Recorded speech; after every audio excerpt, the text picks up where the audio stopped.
Je vais vous souhaiter la bienvenue. Je pense qu'on est prêt à commencer. Est-ce que tout le monde voit mon partage d'écran, s'il vous plaît? Pouvez-vous me confirmer que vous voyez tout l'écran du PowerPoint? Oui, Chantal, je le vois. Merci Isabelle. Bonjour. Bonjour. Donc, on va passer un beau 3 heures ensemble à parler de pratiques, de bonnes pratiques et de déontologie. C'est une formation qui est super intéressante. Il y a beaucoup de données dans cette formation-là que vous connaissez déjà, qu'on a tendance des fois à oublier ou des fois on travaille un peu vite. Quand ça fait quelques années là, qu'on est en firme de recrutement, il y a des choses qu'on connaît. Ça fait du bien de se rafraîchir, ça fait du bien de repenser les choses différemment aussi. Donc, c'est ce qu'on va voir là, dans les 3 prochaines heures. On va avoir des pauses de 10 minutes à peu près aux heures là, en fonction de si je parle trop vite ou pas. Donc, si je parle trop vite, arrêtez-moi. Des fois, quand je pars sur mon idée, je me lance, puis je suis plus arrêtable. Fait que n'hésitez pas là à me faire signe. Hem, bonne pratique, qu'est-ce que ça veut dire concrètement au niveau de la formation? Bon, on va parler d'éthique. Comment bien la définir? Qu'est-ce que ça veut dire pour chacun d'entre nous? On va parler des bonnes pratiques au niveau, dans 4 axes différents, soit au niveau du candidat, du client, du recruteur, conseiller, chargé de compte, peu importe le titre qu'on a, et par rapport à l'agence ou la firme de recrutement et c'est quoi les conséquences à court terme, à long terme que ce manque ou ce manque de connaissances ou ce manque de mise en place de bonnes pratiques peut avoir, sur notre façon de travailler, puis qu'est-ce qu'on peut faire. Donc, qu'est-ce que c'est l'éthique? Est-ce qu'il y a quelqu'un qui veut se lancer et essayer de me donner une définition?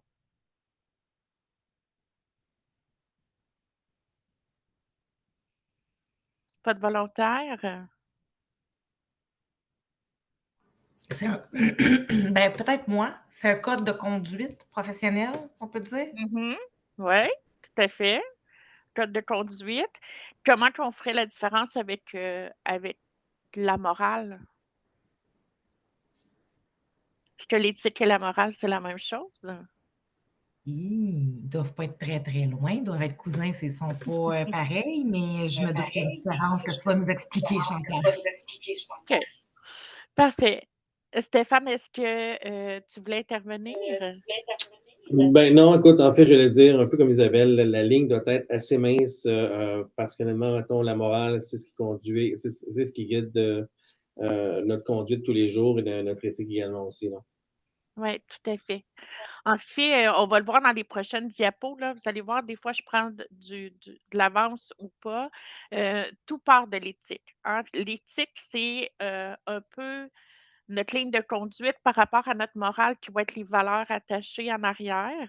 À l'époque, on faisait beaucoup référence à la morale par rapport à des croyances religieuses. Ça, c'est le bien, ça, c'est le mal et éthiquement, comment je vais travailler pour répondre à cette morale-là, que j'ai définie là dans mes valeurs personnelles. Donc, c'est assez abstrait parce que l'éthique peut avoir une signification, pour moi qui veut dire quelque chose, puis pour quelqu'un d'autre, la définition peut être un peu différente. Ce qu'il faut savoir, c'est qu'il faut respecter des cadres, comme toute bonne société, mais dans le cadre de notre travail, plus précisément, on travaille avec des humains, pour des humains. Donc, on a des cadres à respecter. Ces cadres-là vont être bâtis sur une éthique professionnelle. Hem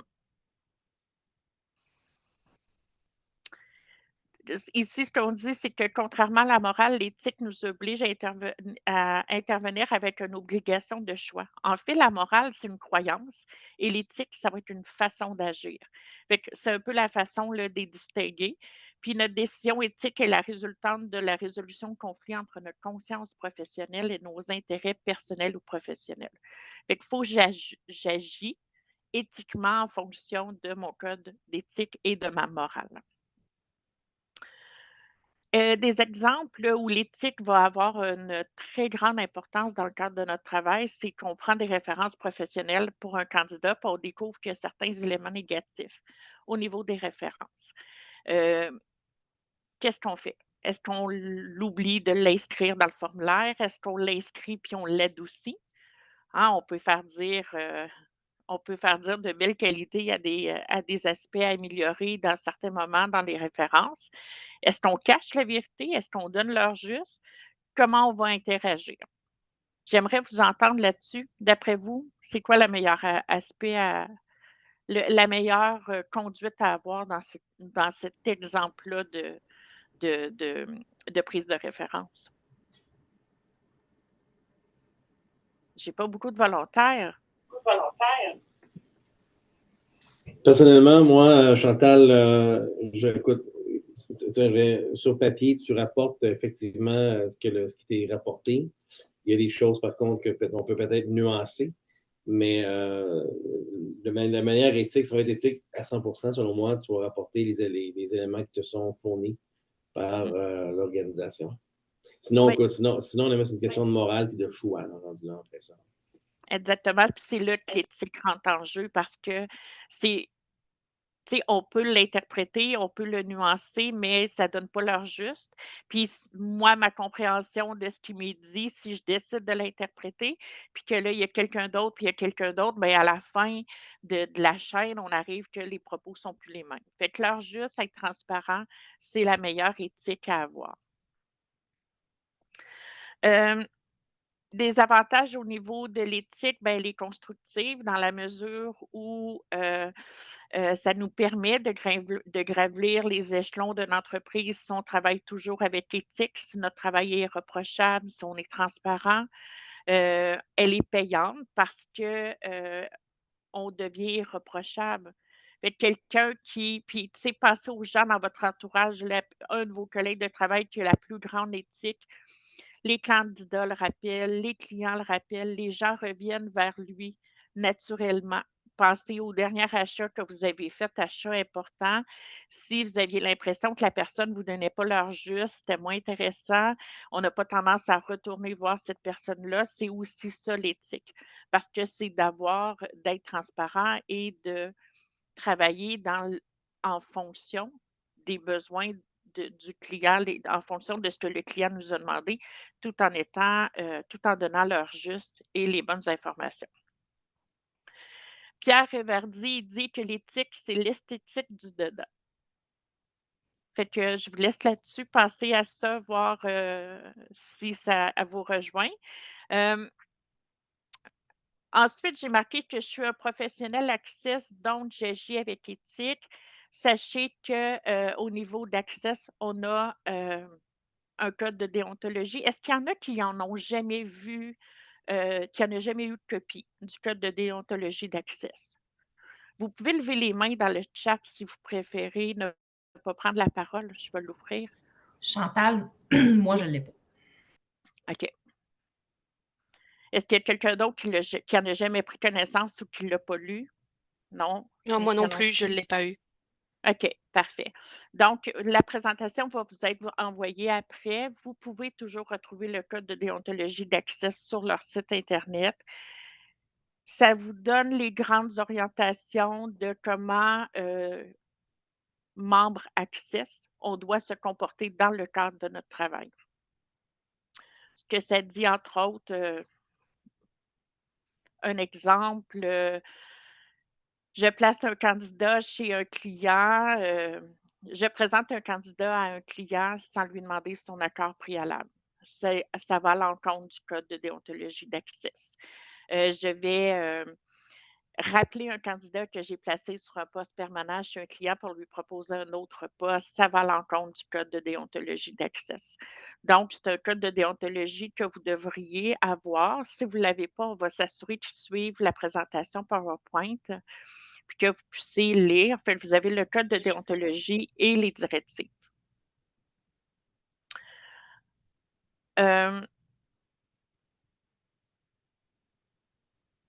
Je suis restée sur le code de déontologie. Le code de déontologie va vous permettre aussi de définir les comportements qui sont contraires à l'éthique. Ils vont vous permettre de vous créer un cadre pour être capable là, de bien faire votre pratique au niveau du recrutement et du placement. Si on parle des bonnes pratiques, là, je vais vite un petit peu, fait que si je passe un sujet trop rapidement, faites-moi le savoir, puis levez votre main, puis demandez-moi de revenir. Euh, pour moi, la partie éthique, c'était vraiment la partie introduction pour vous mettre vraiment dans le bain de la teinte de la formation, je vais vous le dire comme ça. Mais on va rentrer à partir de maintenant dans les bonnes pratiques par rapport aux clients. Euh, Le client peut, sans le savoir, lui-même avoir des comportements qui vont à l'encontre de l'éthique. Avez-vous des exemples de types de comportements que le client pourrait avoir? Par exemple, moi, je veux des blancs. Il peut dire ça comme ça. Tout à fait. Selon l'âge, de la discrimination parce que la personne est trop vieille. Oui. En fait, on va en avoir à tous les niveaux. On va en avoir par rapport à la couleur de peau, par rapport à le poids, la grandeur, par rapport à l'âge, par rapport au sexe, au genre. On va vivre, puis je vous le dis, là, v'là 15 ans, quand j'ai commencé à faire du recrutement, c'était 100 fois pire qu'aujourd'hui. Les clients, ils ont quand même amélioré leurs bonnes pratiques, mais il faut continuer, nous, à les éduquer. Mais ça reste que c'est vraiment des comportements là, qui peuvent avoir un effet très négatif sur votre pratique sans vous en rendre compte parce que des fois, c'est le client qui fait la demande. Puis là, on se sent obligé de répondre à sa demande en disant, mais moi, si je ne réponds pas, il y a quelqu'un d'autre qui va lui fournir ce qu'il nous a demandé clairement. Donc, c'est important de faire attention parce que la discrimination, ça fait plus partie de nos pratiques. C'est dommage que ça l'ait déjà été. Et ça, c'est une question d'éducation envers le client. Puis je sais, je suis la première à vous le dire, je suis la première à vous dire que c'est pas facile non plus parce qu'avec un nouveau client, il faut établir une relation de confiance pour être capable de l'amener à lui faire prendre conscience que ses demandes sont discriminatoires. Mais tu sais, si on reste dans l'éthique, là, ça serait notre objectif ultime. Ça serait d'amener notre client vers cette prise de conscience-là. Notre client, il peut aussi manquer à la confidentialité. Euh, il y a quelques années, donc il y a plusieurs années, moi, j'avais un client qui avait laissé les CV que je lui avais envoyés sur son bureau et je lui avais présenté le frère du conjoint de la madame qui travaille en tout cas, vous voyez un petit peu le lien. Fait que l'employeur actuel de mon candidat avait été avisé que son CV s'était ramassé dans une autre entreprise. Donc, peut-être que c'est une mise en garde à faire à nos clients de, d'agir en toute confidentialité. Dans un premier temps, enlever les noms de vos candidats sur les CV si vous n'êtes pas en exclusivité. Ça vous permet de protéger votre candidat. Ça permet de vous protéger vous aussi. Mais de aussi prendre cette notion-là avec tu sais, ça prend 2 minutes de dire au client, ben, vous savez, nos candidats, ils font des démarches confidentielles pour la plupart chez nous, donc la discrétion est de mise. Petit rappel amical. Un client pourrait aussi faire de fausses déclarations sur un poste. Par exemple, le client il nous dit que c'est un poste de manutentionnaire, puis finalement, le candidat, il finit par conduire des chariots élévateurs. Mais comme il a voulu embaucher un manutentionnaire, il a voulu avoir un salaire de manutentionnaire sans avoir de carte de compétences pour le CARIS. Donc, ça pourrait être de fausser les données. Puis, ce manquement-là a un impact directement sur vous parce que c'est votre la confiance que le candidat a envers vous qui est impactée. Parce que si le candidat quitte un emploi pour s'en aller sur un nouvel emploi qui n'est pas tout à fait ce qu'on lui a dit, c'est vous qui êtes impacté de ce manque-là. On a aussi un client qui ne paierait pas ses honoraires ou un client qui ne respecterait pas l'exclusivité d'un contrat exclusif. Voici quelques liens super intéressants que vous allez retrouver là, dans la formation qui va vous être envoyé par rapport à la discrimination. C'est des choses que vous pouvez mettre sur votre site Internet, c'est des choses que vous pouvez envoyer aux clients, le mentionner. On a toujours la Commission des droits de la personne et droits de la jeunesse, la Charte des droits et libertés, la Loi canadienne sur les droits de la personne, puis la Commission canadienne des droits de la personne selon la juridiction fédérale ou provinciale. Il y a 70 des plaintes déposées à la Commission des droits de la personne qui découlent de processus vécus en milieu de travail. Fait que c'est pas nécessairement l'épicerie. 70 c'est énorme. Ça veut dire que tous les aspects discriminatoires se vivent en milieu de travail, soit pendant le processus d'embauche ou soit pendant le processus, pendant le travail proprement dit. Donc, c'est un aspect important, puis c'est important de bien éduquer nos clients quand on prend la commande du poste. Euh, Voyez-vous, dans le code de déontologie d'Access, ça dit: nous exercerons un rôle de chef de file dans le respect de l'esprit et de la lettre de tous les droits de la personne et les droits des règlements sur l'emploi. Nous traiterons tous les candidats et les employés sans porter atteinte à leurs droits. Donc, ça fait partie de notre code de déontologie.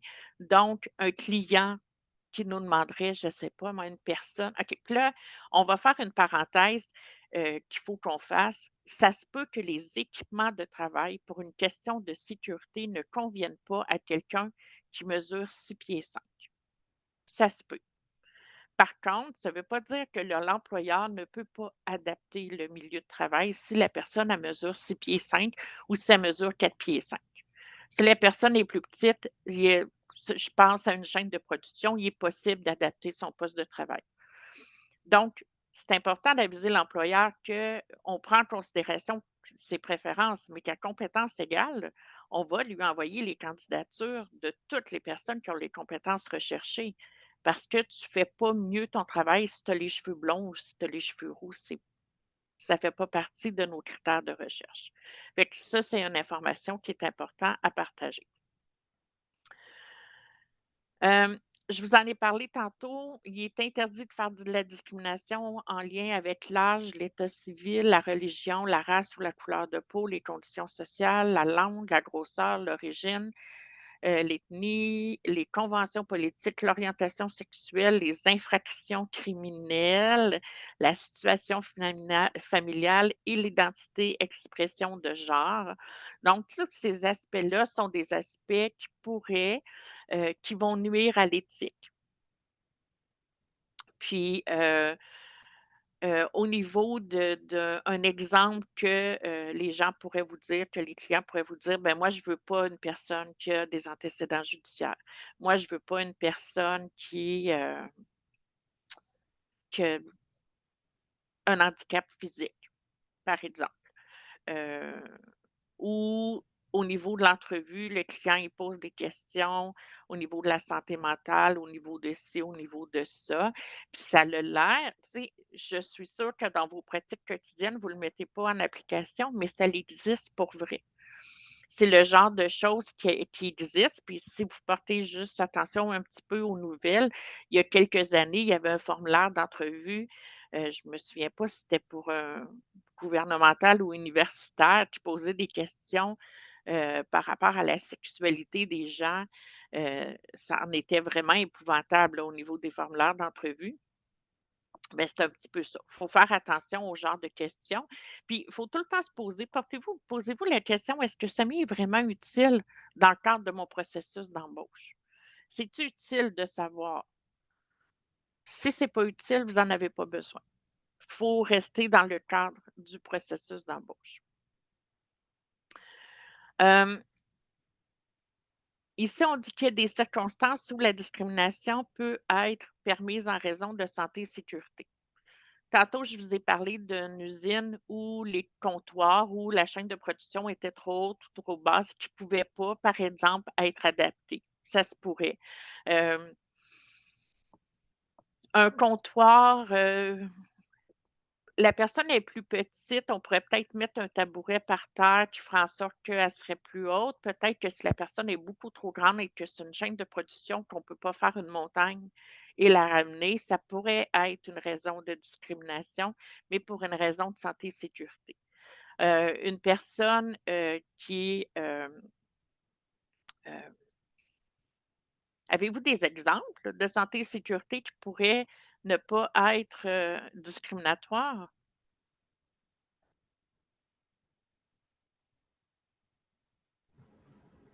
Vous êtes 24, j'ai sûrement une personne qui est capable de me donner un exemple. Isabelle? Dans le cas où, par exemple, pour des soins préposés ou infirmiers, dans le cas d'hygiène, est-ce que ça devient de la discrimination si la personne désirerait, par exemple, c'est une femme, ne voudrait n'être que lavée par une femme ou l'inverse, homme par un homme? Est-ce que c'est un bon exemple? C'est quoi? Tu viens de me poser vraiment une colle. J'ai pas la vérité absolue. J'aurais Je tendance m'excuse, à c'est pas là. dire c'est pas grave. Je pensais Je te sais, collaborer, t'inquiète non pas. pas. Mais j'aurais tendance à te dire, moi, je verrais pas ça comme de la discrimination parce que c'est un service 1 à 1. Exact. Sauf En fait, que, on le fait régulièrement en soins de la santé, c'est ça. mais puis c'est sûr que c'est vraiment, ça touche la dignité, donc à la charte aussi de l'autre personne qui est soignée. Donc, OK. Fait que c'était pas un bon exemple pour celle-là. Est-ce qu'il y a quelqu'un qui peut m'aider avec la question à Isabelle?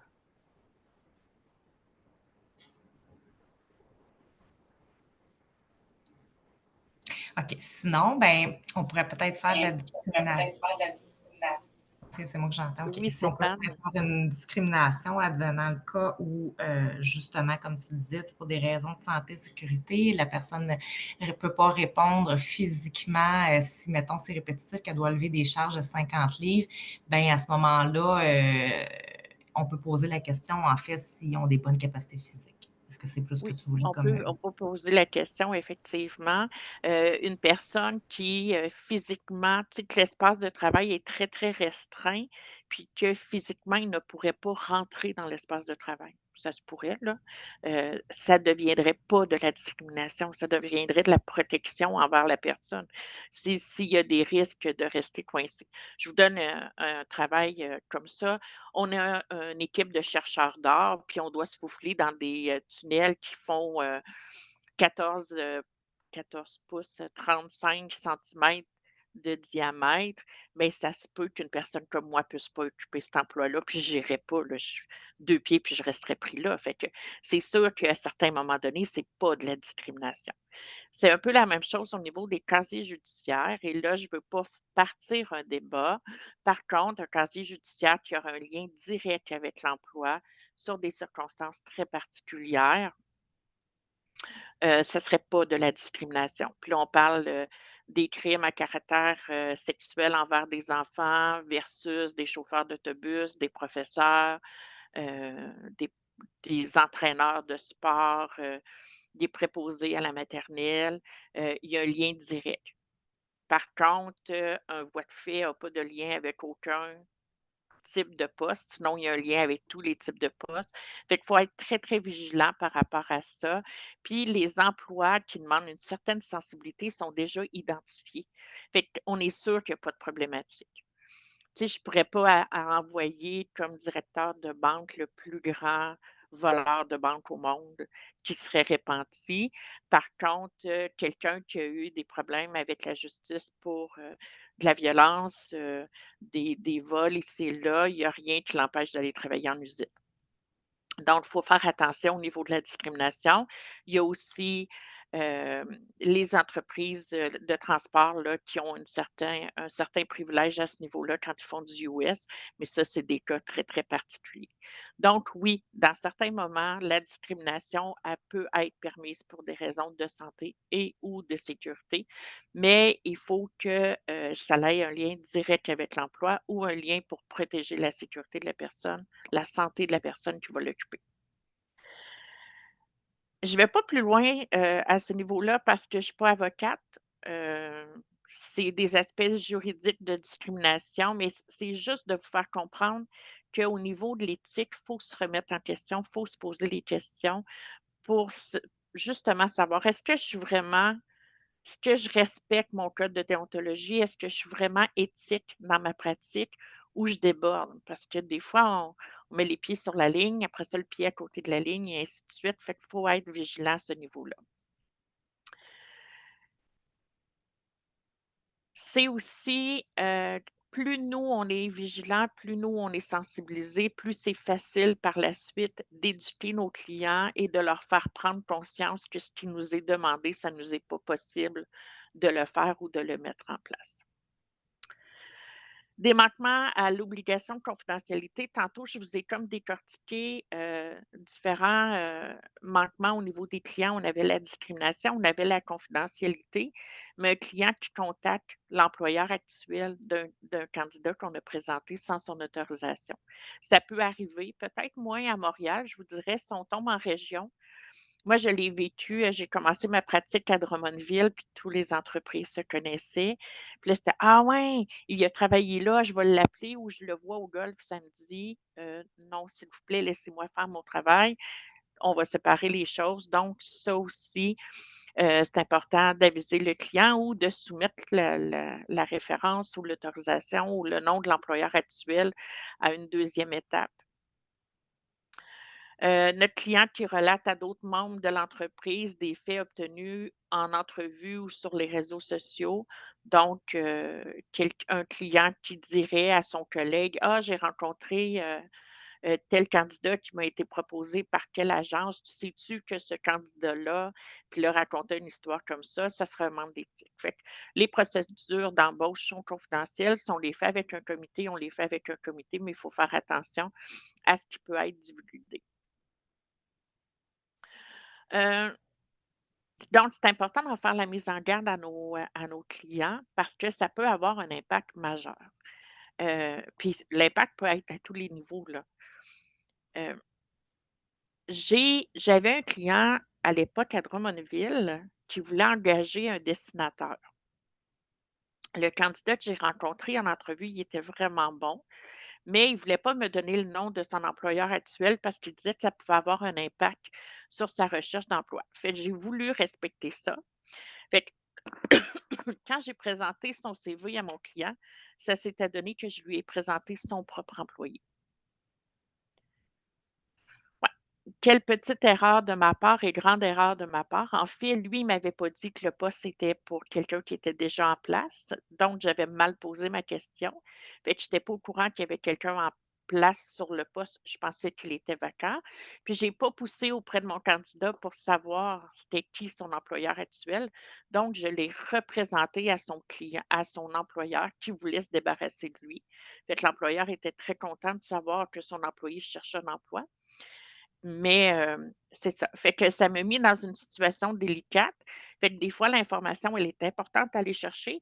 La confidentialité, elle est importante à respecter aussi parce que ça l'aurait pu mon employeur a été, mon client a été très, très, très, très bon joueur à ce niveau-là. On a fait comme si la candidature lui avait jamais été présentée, puis ça s'est arrêté là, mais ça l'aurait pu créer de problématiques, plus grands que ça. Autre chose au niveau des bonnes pratiques, qu'on met souvent de côté du point de vue du client, c'est les fausses déclarations sur le poste. Le client, il nous donne pas l'heure juste ou, il change d'idée en cours de route puis il nous donne pas l'information. Autant au niveau des promotions, des tâches, des responsabilités, des horaires, de la rémunération. La rémunération, je l'ai vu tellement souvent dans ma pratique que le client nous dit: «Ah, c'est 50 000. Parfait, c'est le salaire qu'on a proposé à notre candidat. Le candidat s'en va en entrevue, puis le client, il dit: «Ah ben non, toi, c'est 45 000. Faut que je paye mes frais d'agence», hein. Fait que ça aussi, c'est important de mettre l'heure juste et de s'assurer, que les informations soient les bonnes informations reçues et les bonnes informations transmises et celles qu'on peut transmettre aussi parce que peut-être que le client nous dit: «Ben, je suis prêt à aller à 55, mais j'aimerais ça commencer à 50». Parfait, on proposera pas 55 du premier coup à nos candidats. Donc, c'est important de recevoir ces informations-là par écrit pour vous protéger. C'est l'idéal, tu sais, de dire au client: «Envoie-moi tout ça par écrit» ou de vous faire un formulaire que vous soumettez au client qui remplit vite, vite, qui vous donne les grandes lignes pour que vous ayez en main les bonnes informations. Et si le poste est plus difficile à combler que ça pourrait vous demander dans un temps réel de valider ces informations-là une fois de temps en temps pour s'assurer qu'elles n'ont pas changé en cours de route, puis que vous êtes capable là, de trouver la bonne candidature avec les bonnes informations. C'est aussi important de faire un suivi après placement, autant auprès du client, mais aussi auprès de votre candidat, surtout sur des postes temporaires. Vous envoyez un candidat travailler sur un poste temporaire, puis vous ne faites pas de suivi, puis le candidat, ne sait pas ce que vous lui aviez proposé. Hein, il était supposé d'étiqueter des boîtes, puis finalement, il plie du linge, puis il n'aime pas ça. Mais ce qu'il va faire, c'est qu'il va s'en aller après ça être trouvé autre chose, puis vous allez perdre le candidat, vous allez avoir une insatisfaction auprès du client, puis vous ne saurez pas pourquoi. Donc, c'est super important nous, on les appelait les appels de première journée. À la première journée, à la deuxième journée, d'appeler le candidat, s'assurer que ça répond à ses attentes, que c'est comme il pensait, que les 2 parties soient satisfaites. Comme ça, on est sûr, que ça soit un match gagnant-gagnant. Hem Je reviens sur les fausses déclarations sur les postes. J'ai une liste, à l'écran qui vous permet de vous assurer d'avoir toutes les informations. C'est ce qu'on appelle un peu un bon de commande.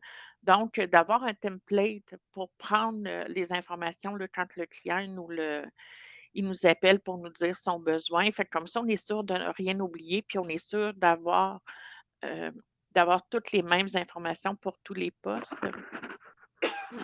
Excusez-moi. Donc, le titre, les fonctions principales, les tâches, la liste des responsabilités en détail, qu'est-ce qu'il va faire le candidat, il relève de qui, son horaire, s'il y a des heures supplémentaires, c'est, régulier, temporaire, une fois par année. Est-ce que si ça dit dans la description, est-ce qu'il peut à l'occasion travailler le week-end? C'est combien de fois? C'est-tu tout le week-end? C'est juste le samedi? C'est un samedi par mois? C'est un samedi? C'est un dimanche après-midi? C'est important d'aller chercher le plus d'informations possible. Vous allez voir, les premières fois qu'on le fait, on a l'impression d'être un détective de police, là. C'est une question en arrière de l'autre. Mais plus vous avez cette facilité-là à aller chercher l'information, plus c'est facile de trouver le bon candidat puis de travailler éthiquement avec les bonnes informations. Donc, le nombre d'expériences demandées, la rémunération annuelle, à l'heure, temps supplémentaire, bonus, pas de bonus, congé, assurance, et ainsi de suite. Donc, on va chercher toute l'information qu'on a besoin, pour être sûr pour contrer les fausses déclarations du poste, puis avoir les bonnes informations. Question qu'on oublie souvent de parler, puis dans mon exemple de mon dessinateur, c'est une question que j'avais oublié de demander, c'est ce nouveau poste. Pourquoi ce poste-là, il est ouvert? Y a-t-il quelqu'un en poste présentement qui doit être remplacé? Y a-t-il quelqu'un qui part à la retraite? Ce poste qu'on a créé de façon temporaire dans peut-être avoir un poste permanent? Ce nouveau département, c'est super important d'aller chercher cette information-là. L'information de la possibilité d'avancement, la durée approximative. Ah, j'ai besoin de quelqu'un, je ne sais pas pour combien de temps. Un employeur qui est bien organisé est capable de vous dire si c'est en semaine ou en mois ou en année.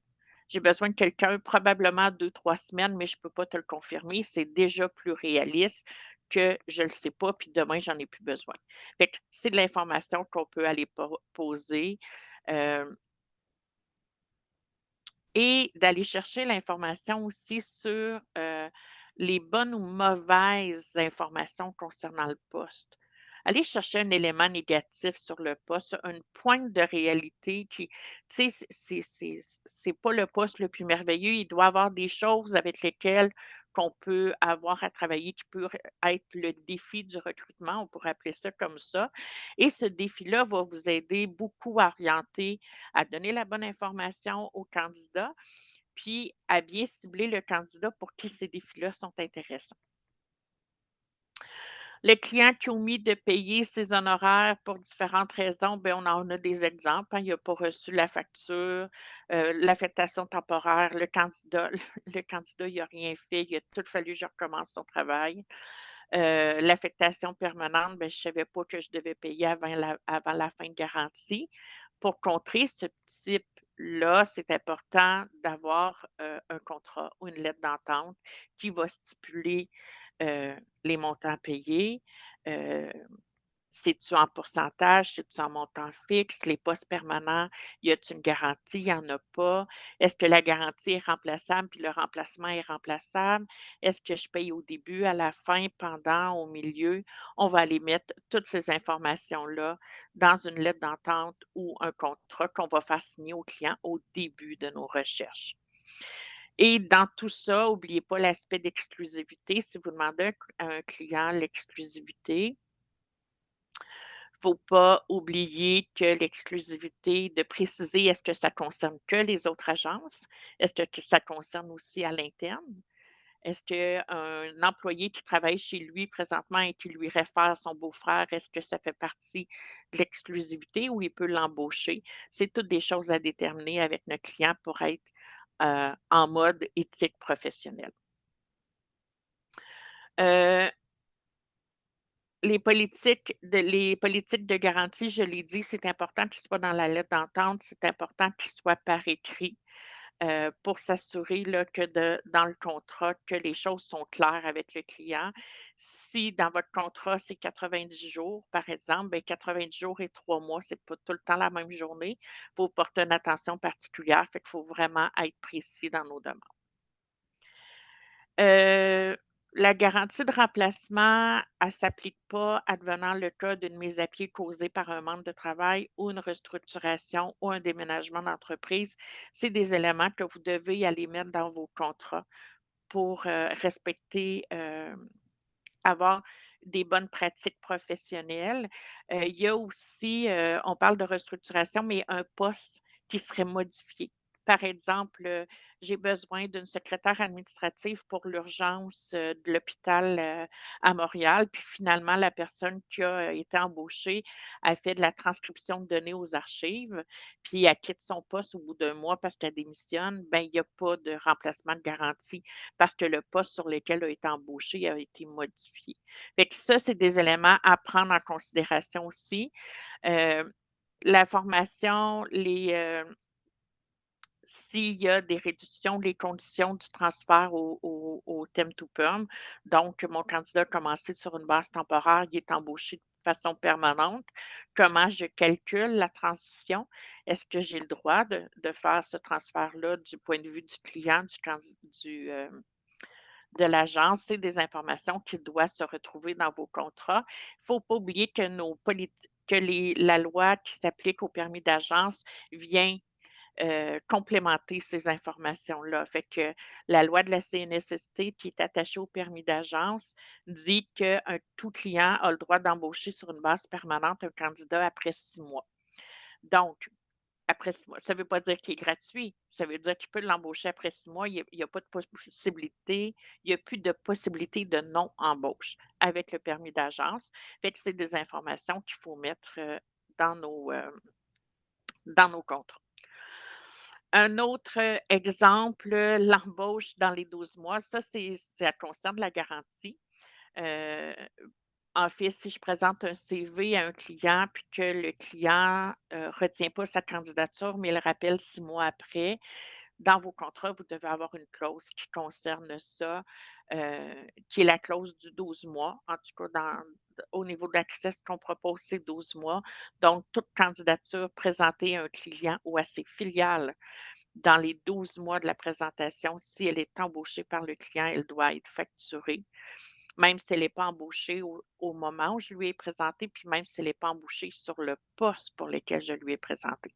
Je reprends mon exemple de secrétaire. Je présente une secrétaire qui fait de la transcription médicale euh, aux archives. Elle n'est pas embauchée. 3, 4 mois après, j'apprends qu'elle est embauchée par l'hôpital pour s'occuper de l'accueil à l'urgence.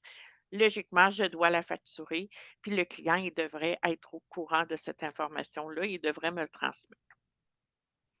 Les délais de paiement, ça aussi, il faut que ça soit marqué sur vos contrats. Est-ce que c'est payable aux 30 jours, aux 60 jours, à la réception?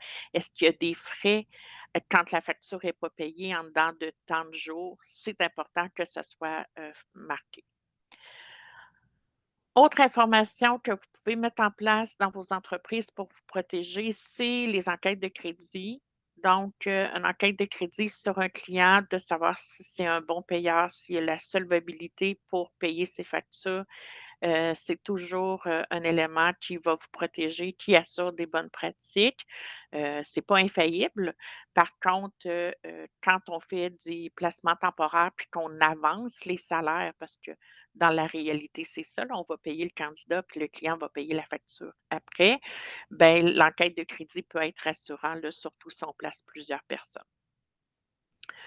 La confirmation écrite de toute présentation de candidature doit figurer au dossier informatique du client avec la date et l'heure. Quand vous travaillez avec un ATS ou un CRM, c'est important de documenter l'information et la date et l'heure, tout simplement parce que il pourrait arriver que le client, ben, qu'on soit 2 agences à présenter la même candidature au même client et c'est l'agence qui a présenté en premier qui, obtient, c'est pas le bon terme, mais qui obtient le pouvoir de continuer le processus avec ce candidat-là et c'est souvent la date et l'heure qui va faire foi dans le courriel reçu par le client. Donc cette information-là est super importante. Confirmer l'embauche par courriel au client, que le courriel, il dit: «Ah, je l'embauche, Isabelle, je l'embauche, elle va commencer lundi». Mais envoyez-moi un courriel parce que si elle, elle démissionne puis qu'elle lundi, elle commence pas, vous allez arriver avec des problématiques. Fait c'est tous des trucs pour avoir des bonnes pratiques par rapport aux clients, puis par rapport au fait que, on peut comme ça protéger et nos clients et nous d'une relation qui aurait pu être compliquée parce qu'on n'aurait pas été éthique dans notre travail.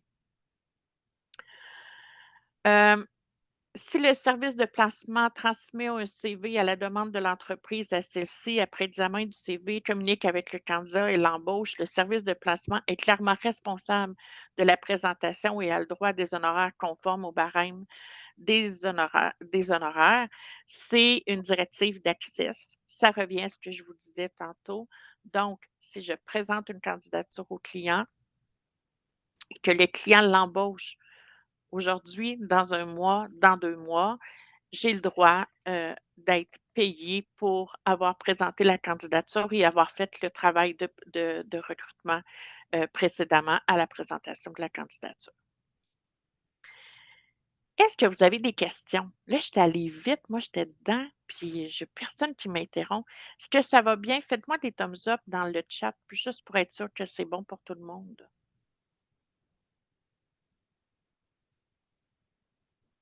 Super. Parfait, merci beaucoup. Donc, je continue. Hem Les contrats exclusifs, j'en ai glissé un mot tantôt. Il faut faire attention avec les contrats exclusifs. Ils sont de plus en plus populaires, mais les contrats doivent être bien écrits, pour que vous ne soyez pas pénalisés. Donc, il faut être capable de déterminer dans un contrat exclusif, ici, tu sais, on parle de taux plus bas avec l'exclusivité, mais il faut savoir si l'exclusivité vient de l'interne aussi. Si le client travaillait avec 6 agences puis décide d'en éliminer 5, est-ce qu'il y a des crédits de remplacement qui traînent qui pourraient nuire à notre exclusivité? Est-ce que j'ai le droit d'utiliser son nom ou est-ce que j'ai pas le droit d'utiliser son nom dans mes publications? C'est, une information qu'on doit aller chercher. Heu Et le dernier aspect du contrat exclusif, qu'est-ce qu'on fait quand ça marche pas? Je veux un bi J'ai déjà eu une demande, j'avais besoin d'un directeur d'usine qui parlait mandarin, anglais et français pour une usine à Montréal où il devrait faire 7 à 8 déplacements par année en Chine. Membre des ingénieurs avec je me souviens pas quel autre logiciel. J'ai passé 18 mois à travailler sur ce poste-là sans être capable de le combler. Je n'étais pas en exclusivité, bien chanceuse pour moi. Sans être en exclusivité, les autres agences non plus n'ont pas trouvé la perle rare. Puis je pense que c'était le mandarin qui venait plus, problématique, dans cette optique-là.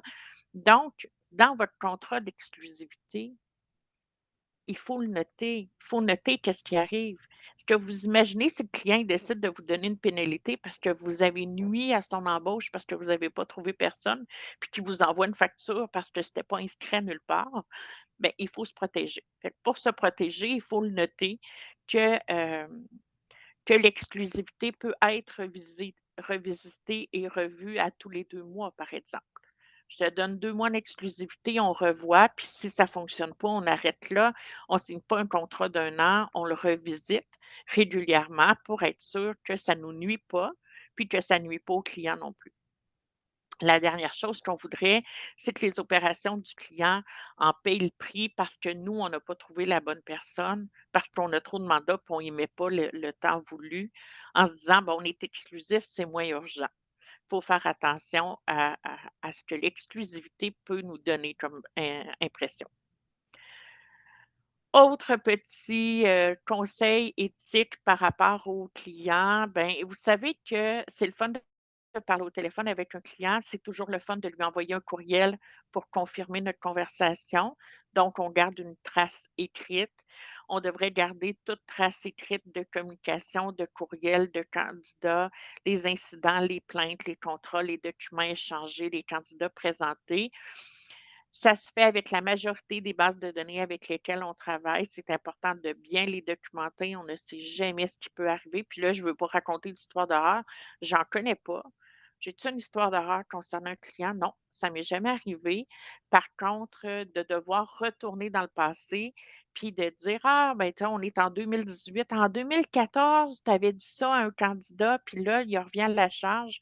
Hem, de pouvoir garder les informations le plus raisonnablement possible aussi, là. Je vous ai donné un exemple sur 4 ans avec, la loi de la protection des informations. On n'en aura pas autant qu'on pouvait en garder avant, mais il faut quand même garder les bonnes informations. Yes! Je suis arrivée exactement dans mon temps, malgré le fait que j'ai parlé beaucoup. Fait qu'il est 13h47. Je vous propose de prendre une pause. Je vais vous proposer de recommencer à 2 heures. Fait que je vous donnerai une pause de 12 minutes si ça vous convient, 13 minutes. On va recommencer à 2 heures avec le candidat, je pense, qui suit pour la suite de la formation. Fait que je vous laisse aller en pause, puis on se revoit dans 13 minutes. Merci tout le monde.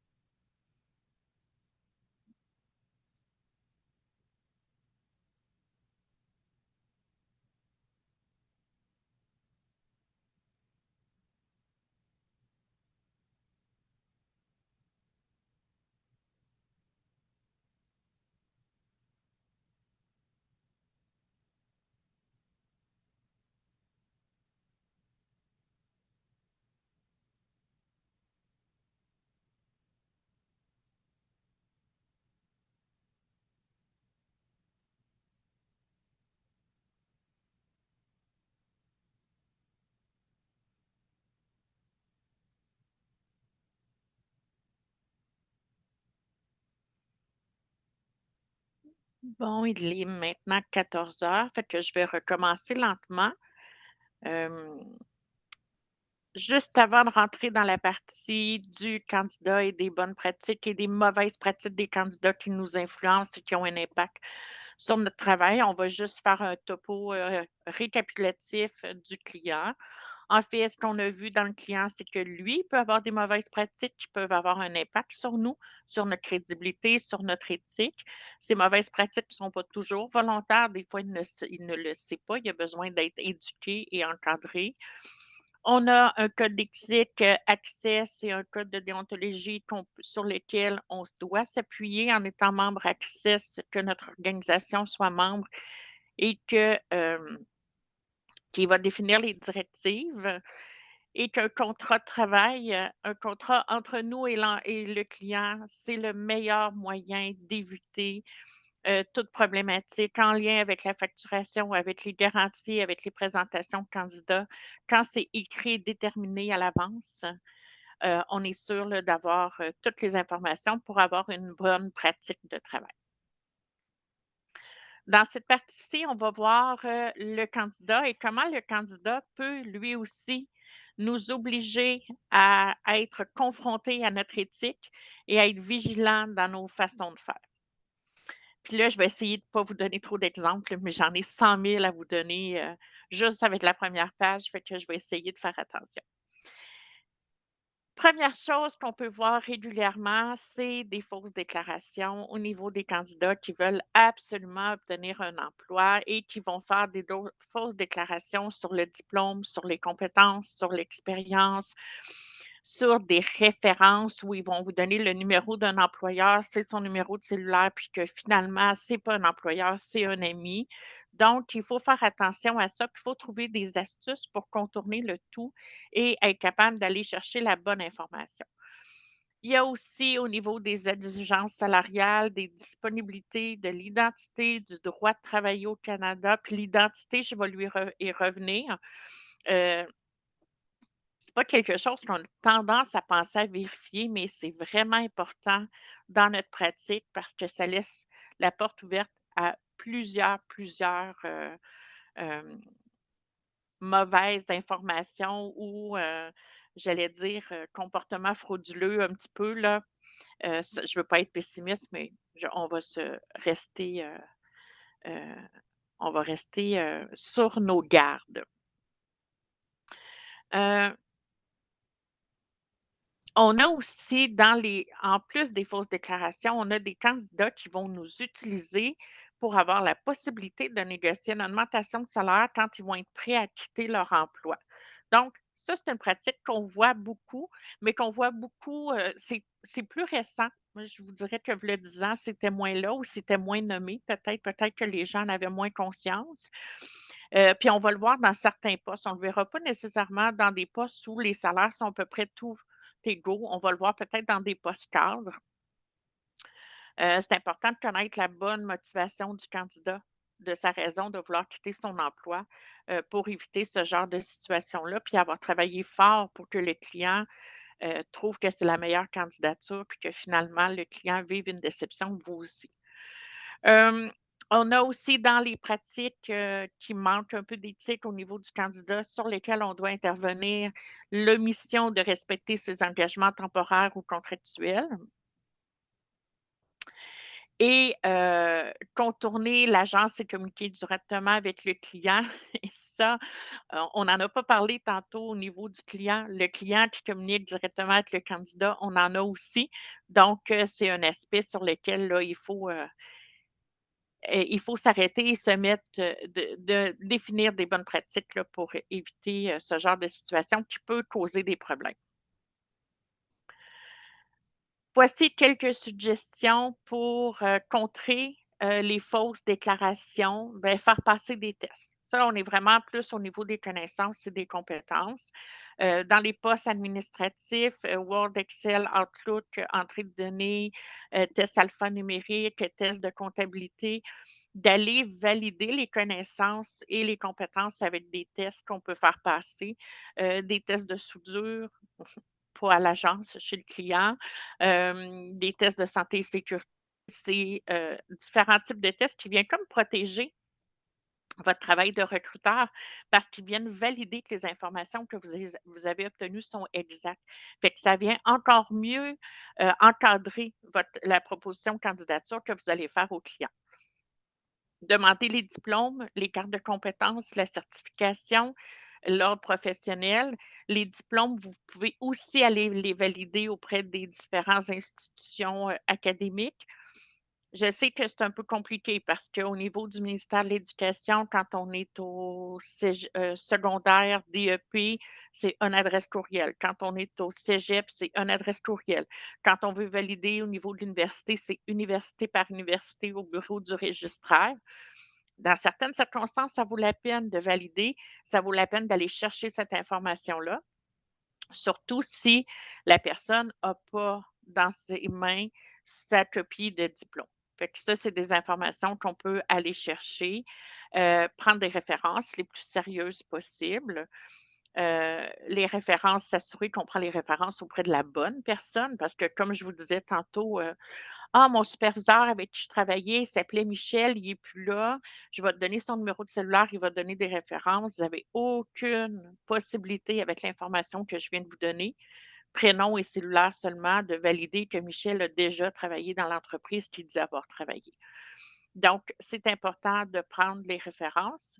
Je ne vous dis pas de les soumettre automatiquement au client, mais pour vous de vous protéger et d'aller valider les informations que vous avez obtenues. On fait aussi référence à poser des questions de type comportemental. Est-ce que ça vous est arrivé? Parlez-moi d'une situation où vous avez eu à travailler en équipe et qui s'est présenté un défi particulier. C'était quoi le défi concrètement? Comment vous avez réagi? Donc, on pousse la personne à nous refléter un moment de son expérience de travail passée. Donc, on est dans les souvenirs, puis c'est difficile à inventer sur le coup ce genre de réponse-là sur le type comportemental, des questions plus complexes. Faites un lien entre la théorie académique et le poste et les responsabilités occupées. Tu occupes un poste de directeur d'usine sur les 5 sphères du management, lesquelles que tu trouvais la plus intéressante? OK, dans ton travail, ça s'appliquait comment? Concrètement, comment tu le mettais en place? Lesquels que tu aimes le moins? Qu'est-ce que ça voulait dire dans ton quotidien? Fait qu'on on vient confronter et les connaissances et le lien avec l'emploi. Donc, on est capable à ce moment-là d'aller bien définir un cadre plus précis puis de s'assurer d'avoir la bonne information. Valider les papiers, identité avec photo, permis de travail études, numéro d'assurance sociale, restrictions sur le nombre d'heures à travailler. Bon. Dans les informations que je vous donne là, je suis consciente qu'avec la loi 25, il y a des informations qu'on ne peut pas demander avant l'embauche, qu'on ne peut pas demander avant la confirmation du premier quart de travail, qu'on ne peut pas demander dans un processus de pré-embauche parce que c'est de l'information qu'on ne peut pas avoir. Je suis tout à fait d'accord. Je suis tout à fait d'accord sur le fait qu'on ne peut pas conserver l'information, mais on peut la valider.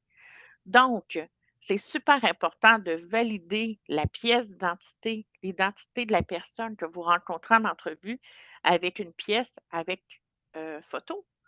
Vous pouvez lui demander si vous faites des entrevues Teams ou en personne ou en Zoom. Montre-moi ta pièce d'identité à l'écran. Je veux juste valider que tu es bien toi. Vous n'avez pas le droit d'en faire une copie, mais vous avez le droit de la valider. C'est la même chose pour le permis de travail. Vous avez le droit de valider que la personne a un permis de travail. Il a le droit de vous le montrer. Vous n'avez pas le droit d'en garder une copie, par contre. Pas tant aussi longtemps que la personne n'est pas embauchée. Donc, c'est des informations que vous pouvez aller valider.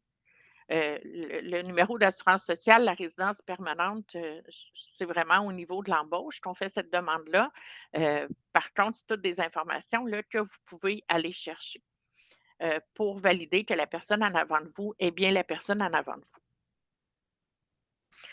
Le travail hors campus, je ne rentrerai pas en détail parce que je sais que les dates ont changé, mais un candidat a le droit de travailler à l'extérieur de un candidat qui est aux études à temps plein, qui a un permis études, a le droit de travailler maximum 20 heures en dehors de son campus.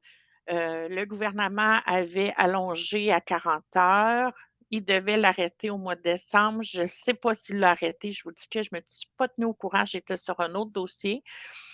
Sauf que, petit aparté, oui, Isabelle, tu sais-tu? Je pense qu'il a été prolongé, Il a été Chantal. Il me prolongé, hein? semble que Moi ça a été aussi, il me semble que prolongé, je oui. pense, jusqu'à fin mars, sous toute réserve. Je pense que oui. Fait que le candidat peut travailler plus de 20 heures hors campus. Par contre, ce qui est important d'aller valider, c'est que sur un permis d'études, si le candidat il déménage au Canada au mois de juillet, puis les études, sa première journée scolaire est au mois de septembre, de juillet en septembre, son permis études n'est pas valide pour travailler. Il y a plein de restrictions comme ça au niveau des permis de travail. Je ne suis pas une experte. je vous laisse aller consulter là, les autorités compétentes, mais il faut s'assurer d'avoir les bonnes informations et de bien traiter l'information reçue. Euh, Donc, ici, on parle de travailler hors campus. Le candidat pour travailler hors campus, le candidat étudiant, il doit posséder un permis d'études, il doit être étudiant à temps plein et avoir commencé ses études, être inscrit dans un établissement scolaire, puis être inscrit au programme de formation pour une durée de 6 mois ou plus qui mène à une certification ou une diplomation.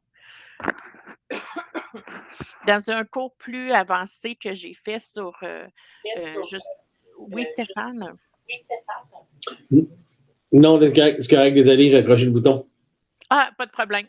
C'est parce que ça l'a pas popé. Tu es apparu dans mon écran, fait que c'est pour ça que je pensais que tu voulais la parole. Il n'y a pas de problème.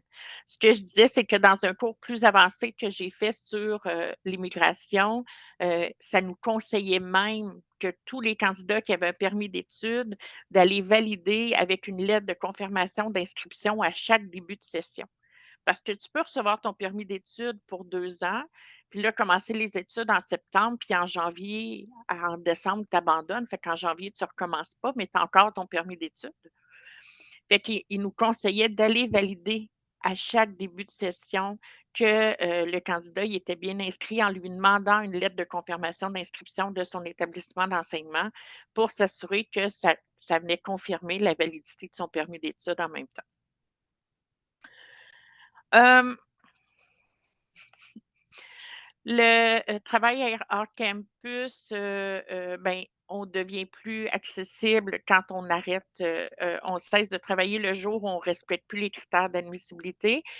Puis pourquoi c'est une bonne pratique, puis que ça fait partie de notre éthique, puis qu'on en parle aujourd'hui, c'est que si on n'est pas vigilant avec les permis d'études, les permis de travail de façon générale, c'est qu'on va envoyer travailler un candidat à un endroit où il n'a pas le droit d'aller, où il n'a juste pas le droit de travailler. Tu sais, on parle de permis d'études hors campus. Ici, on pourrait parler de permis de travail fermé chez un client particulier, puis qu'on ne porte pas attention. On a vu qu'il y avait un permis de travail, on n'a pas porté attention à ce qui est écrit dans le milieu en bas de la case, puis on l'envoie travailler quelque part pour réaliser qu'il n'a pas le droit de travailler là. Donc, on est obligé de le retirer immédiatement. Ça crée un préjudice au client par rapport à ses opérations. Ça nous crée un préjudice à nous. Le client ne paiera pas la facture, on s'entend. Il y a des bonnes chances que c'est la réponse qu'il va nous donner. Fait qu'il faut faire attention au niveau des permis. Il y a beaucoup de petites cases, il y a beaucoup de commentaires, là. C'est encadré c'est à peu près ça de large. Puis ces informations-là sont très importantes et sont importantes pour s'assurer qu'on ait une bonne éthique de travail. Tantôt, on parlait d'un candidat qui utiliserait le service d'une firme de recrutement pour avoir une contre-offre de son employeur actuel. Ça serait comme, après les permis de travail et l'identité, ça serait comme un élément à prendre en considération là, pour s'assurer d'avoir une bonne éthique. C'est très pénalisant, ce type de comportement-là chez nos candidats. C'est très pénalisant pour nous parce que ça nous fait perdre énormément de temps et c'est très pénalisant pour notre client qui, au fur et à mesure du processus, va s'attacher au candidat parce qu'il va commencer à le visualiser comme nouveau collaborateur ou nouvel employé de son entreprise. Ce qui fait en sorte que ce que Access nous dit, c'est que c'est important de poser des bonnes questions au candidat, surtout quand il est en emploi présentement. Il est en emploi, puis il n'aime pas son travail. Il veut un meilleur salaire. Ça vaut la peine de questionner. Surtout quand la personne, ça fait quand même un certain nombre d'années qu'elle est en poste. Dans la diapo que vous avez à l'écran, il dit de poser 5 raisons qui motivent à changer d'emploi. J'irais plus loin que ça un petit peu. Si la personne est en poste depuis 15 ans, ça prend vraiment quelque chose d'extraordinaire pour le pousser à changer.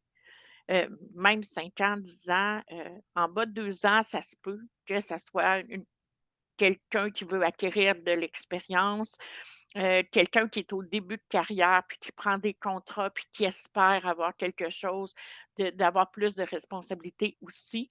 Mais quelqu'un qui est bien établi, puis là, je pense au poste cadre un peu, au poste cadre intermédiaire. Quelqu'un qui est bien établi, qui ne change pas souvent d'emploi, puis il t'en parle avec une certaine amertume en entrevue, ça pourrait être quelqu'un qui n'est pas satisfait de ses conditions salariales et qui pourrait se servir de cette démarche-là pour changer d'emploi, pour avoir une contre-offre, excusez. Ce que je veux dire, c'est qu'il ne changera pas nécessairement d'emploi, mais il ne sera pas plus heureux dans son poste actuel. Il ne faut pas que sa démarche de vouloir changer d'emploi soit que de nature salariale. Ça, c'est un bon indice du fait que ça pourrait avoir un impact, sur le fait que c'est juste une contre-offre là, qu'il veut avoir. Heu, c'est important dans les bonnes pratiques, c'est important de pouvoir, signer des ententes autant avec nos candidats qu'avec nos clients sur, les déclarations erronées. Nous, à l'époque où on avait des formulaires papier, on avait une note dans le bas qui était vraiment marquée, tu sais, «Si toute déclaration faite dans ce formulaire, n'est pas exacte, votre candidature sera rejetée automatiquement», par exemple. Heu C'est important de le noter, puis tu sais, là, on est beaucoup plus à l'ère informatique, fait qu'assurez-vous d'avoir cette information-là quelque part, que les informations données par le candidat doivent être justes et véridiques au moment qu'il a été donné ou au meilleur de ses connaissances, peu importe, pour vous protéger puis s'assurer que, le candidat, il était à lui-même conscient de ce qu'il faisait quand il le faisait. Pour compter de contrer les déclarations erronées d'un candidat qui affirme être disponible pour toute la durée d'un contrat, et ça, on va le voir, ça peut arriver régulièrement. C'est une autre forme de mauvaise habitude ou mauvais comportement chez nos candidats. C'est de dire: «Oui, oui, oui, je suis prêt, je peux faire ton 4 mois sans problème». Ben, ça pourrait, de mettre une récompense à la fin du contrat, de dire: «Ben, si tu fais le 4 mois, à la fin, tu as une récompense de 500 par exemple». Il y a plein de processus qui peuvent être mis en place comme ça. Il est fortement recommandé lors d'un emploi temporaire de spécialiste, qu'un contrat soit signé entre les 2 parties, entre le spécialiste et l'agence. Donc, tu es membre de l'ordre, je vais te rappeler, dans l'exemple, on parle de l'ordre des infirmières, mais tu sais, tu as un manquement à l'ordre, tu perds ta licence est suspendue, automatiquement, tu perds ton contrat avec nous. Tu es chauffeur de camion, tu perds, des points démérites qui suspendent ton permis ou qui font en sorte que tu en as pas assez pour te protéger dans ta conduite, tu perds ton contrat.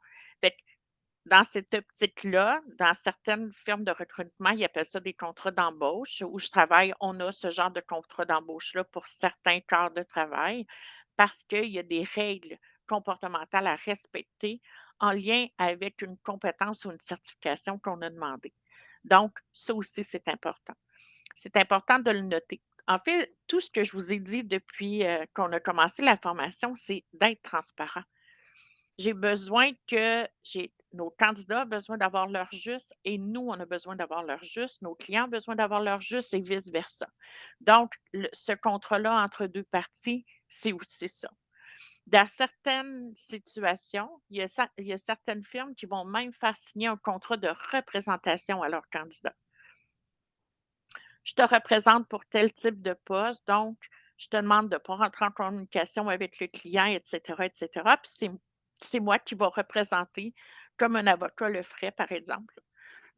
C'est moi qui va te représenter là, dans les démarches d'emploi que tu veux faire avec nous. Euh,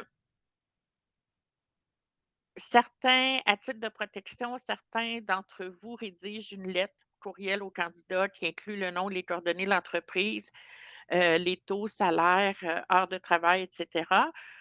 Heu, le PowerPoint est dû pour être mis à jour. En fait, c'est obligatoire maintenant avec les permis d'agence.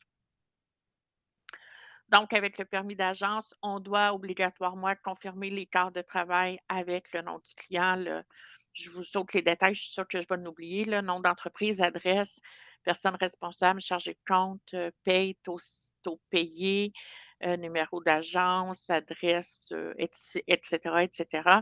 Ça fait partie du permis d'agence, fait que maintenant, c'est obligatoire là, entre le candidat et, et la firme de recrutement.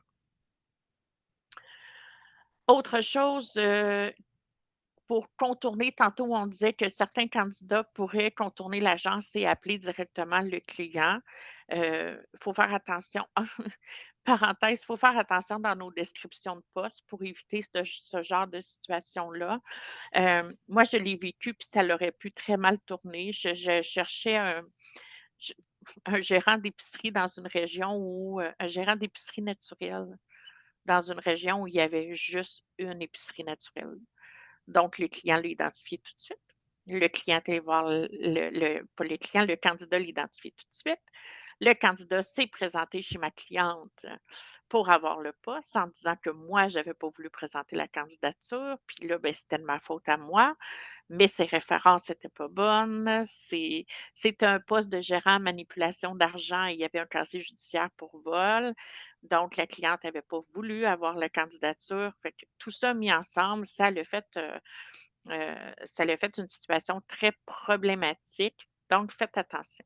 Si vous n'avez pas l'exclusivité, que le client ne vous a pas donné le mandat au complet en disant moi, je ne m'en occupe pas, si quelqu'un m'appelle, je te réfère. Faites attention dans vos affichages pour pas que le candidat se présente chez votre client et ne pas divulguer le nom de l'entreprise en entrevue. Euh, dans notre code de déontologie Access, tantôt, j'ai commencé en disant qu'on n'avait pas le droit de présenter la candidature à un client sans avoir eu l'autorisation du candidat. Sauf que je peux pas, je vais, cette étape-là, c'est la deuxième étape. Je fais une entrevue d'ouverture de dossier avec un candidat ou pour un poste en particulier. Je vais faire mon entrevue, je nommerai pas l'entreprise. Je vais m'assurer que le dossier soit bien monté et quand je suis prête à transférer son dossier au client, je vais lui demander la permission en lui donnant tous les détails du poste. Ça se fait en deux étapes. Peut-être dans la même journée, dans la même rencontre, mais vraiment en deux étapes parce qu'on ne veut pas justement, pour protéger notre pratique à nous, que le candidat se dirige directement vers le client et que ça brime notre travail là, au niveau de l'agence. En conclusion, ne tournez pas les coins ronds lorsque vous avez le chapeau, peu importe, de recruteur, de conseiller, de chargé de compte, il faut être éthique dans tout. Donc, je vous reviens exactement à ce qu'on a dit avec le client, je l'ai dit ce matin, cet après-midi. Attendez-moi juste un instant.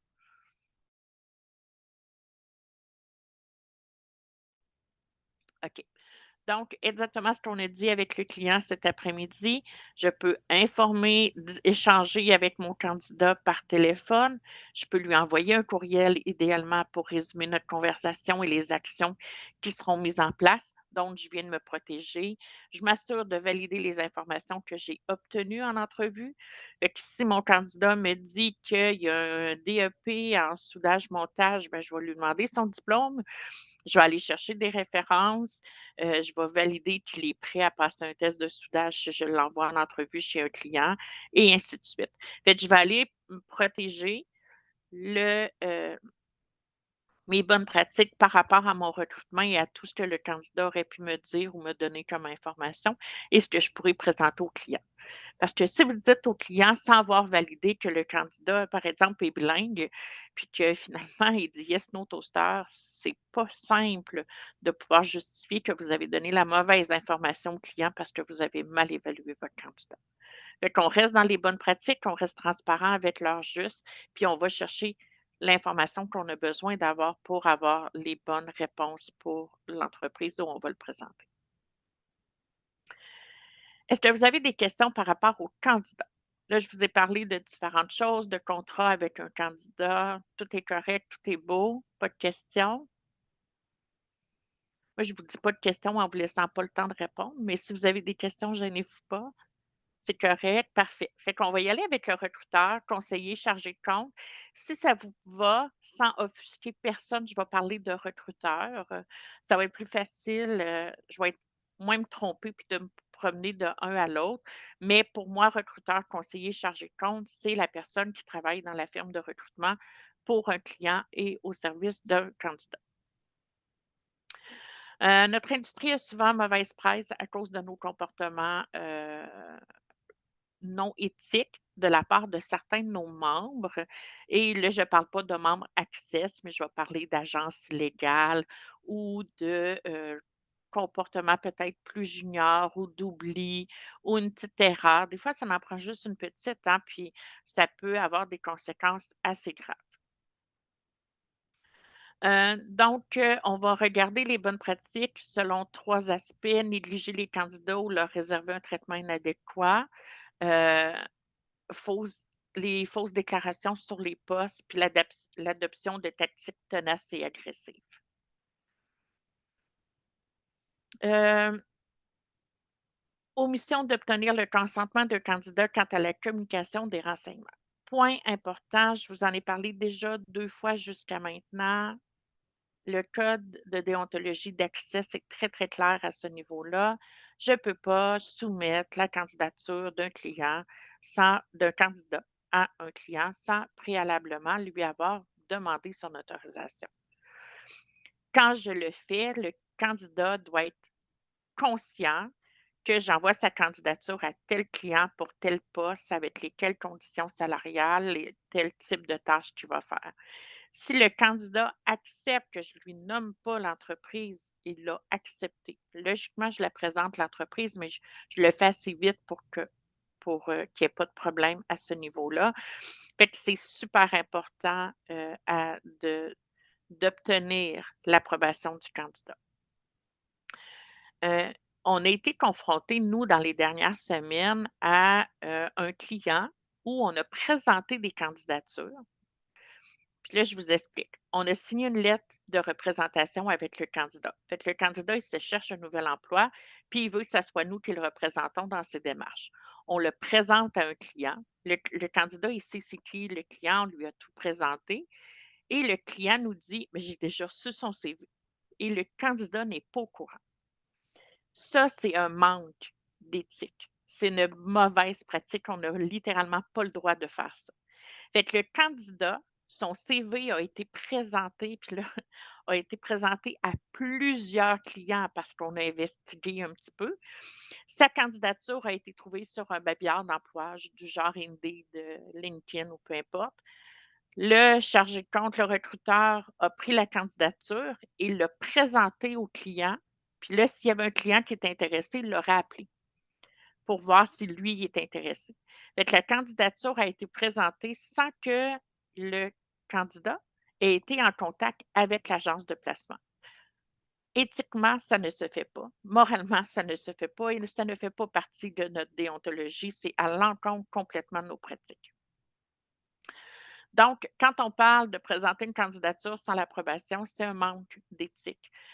Omission d'obtenir le consentement du candidat quant à la communication des renseignements, c'est dans le transfert des renseignements vers le client. Si le candidat m'autorise pas à, je sais pas, à transférer les références d'emploi ou le diplôme que j'ai reçu, qu'il veut juste que je transfère le CV, j'obtiens pas son consentement à communiquer ces informations au client, ses résultats de tests. J'ai fait passer des tests de français, mais il veut pas que, je lui ai jamais demandé la permission de transférer heu les résultats au client. Ben c'est un manque d'éthique. L'obligation à la confidentialité aussi. Mon candidat, je le rencontre en entrevue, j'ai validé son identité, puis mes yeux ont bifurqué sur sa date de naissance et je sais qu'il a plus de 60 ans. Je n'ai pas le droit de donner cette information-là. C'est confidentiel. En pré-embauche, je n'ai pas le droit de le demander, à part pour la validation des antécédents judiciaires. Donc, c'est une information que je ne peux pas transmettre. Euh, Autre manque d'éthique ou de mauvaise pratique, ça serait de négliger des candidats ou de leur réserver un traitement inadéquat. Heu, Vous savez, dans une firme de recrutement, on pourrait avoir 100 000 clients si on n'a pas un candidat, on ne sert absolument à rien. Fait que le client et le candidat ont le même niveau d'importance parce qu'un ne va pas sans l'autre. Tous nos candidats et tous nos candidats ont le droit d'être traités avec dignité et éthique. Ça a l'air très, très, officiel ce que je vous dis là, mais des histoires d'horreur, j'en ai entendu plus qu'une. On devrait, même si le candidat il est pas tout le temps fin avec nous, même si c'est pas, lui qui respecte tout le temps le plus ses horaires ou lui qui il faut faire attention. Moi, j'ai vu des gens menacer des candidats ou, «Si tu prends pas le quart de travail, je t'appellerai plus, tu pourras plus nourrir tes enfants». Ça ne se dit pas, ça ne se fait pas non plus. Donc, faut être fier de pouvoir, aider ces candidats-là à se trouver un emploi, que ça soit sur une base temporaire et permanente et c'est grâce à eux qu'on travaille.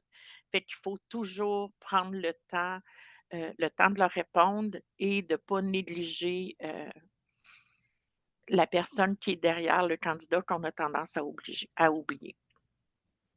Ça fait aussi partie de notre code de déontologie Access. Les fausses déclarations sur le poste, de donner la mauvaise information ou de ne pas donner toute l'information.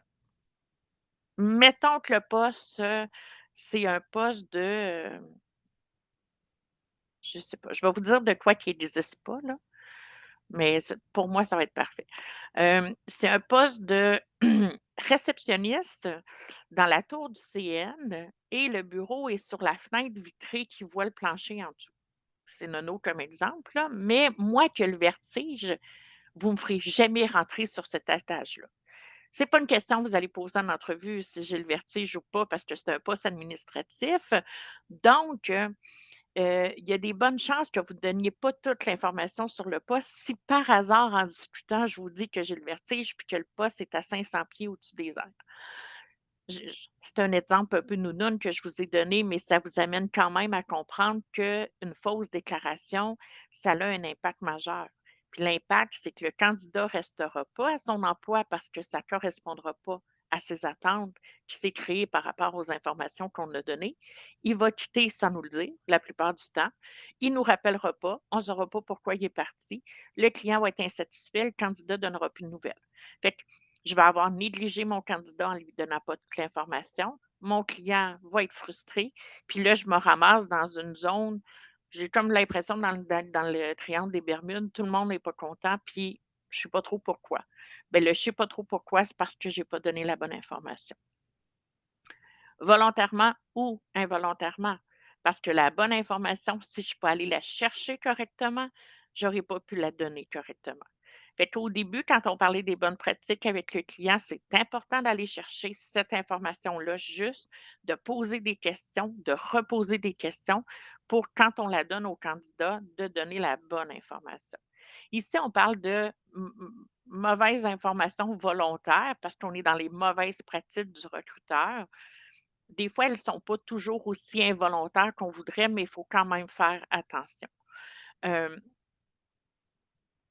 Dans notre code d'éthique, c'est inscrit que nous donnerons aux candidats et aux employés les renseignements complets et exacts relatifs aux modalités d'emploi, à la description du poste et au milieu de travail. Fait que si on oublie de me dire que le poste, c'est dans la tour du CN, ben c'est par rapport au milieu de travail. Le salaire, c'est autour de, je te reviens, c'est entre 20 et 30 pièces de l'heure. Ça fait un gros écart pour quelqu'un qui est monoparental, entre 20 et 30 de l'heure.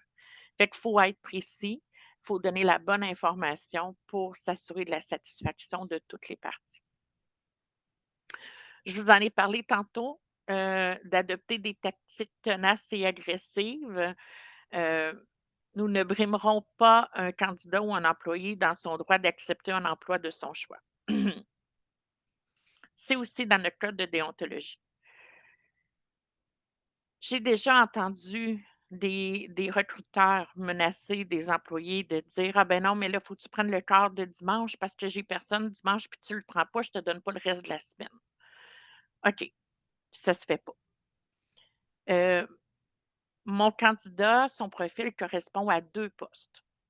Un au salaire minimum, puis un à 30 pièces de l'heure. Puis comme je ne trouve pas personne pour le salaire minimum, ben je lui offrirai pas. Je vais y offrir juste l'autre. Ça se fait pas non plus. Logiquement, si j'ai deux postes intéressants pour mon candidat, je devrais lui parler des 2 pour que lui ait le choix, que lui ait l'option de choisir. Hem